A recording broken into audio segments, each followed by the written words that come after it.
Hey everyone, welcome back. In this video, I'll show you how to fix AlipayHK network error or cannot connect to the server.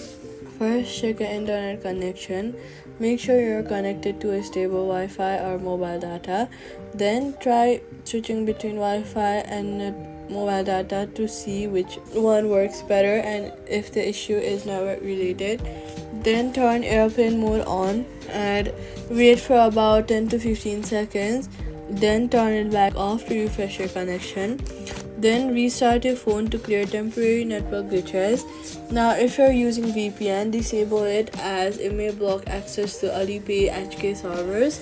Also, head over to your App Store or your Play Store, search for Alipay at Hong Kong, and then make sure that your app is updated to the latest version. Sometimes the issue may be from the server side, so wait a few minutes and try again.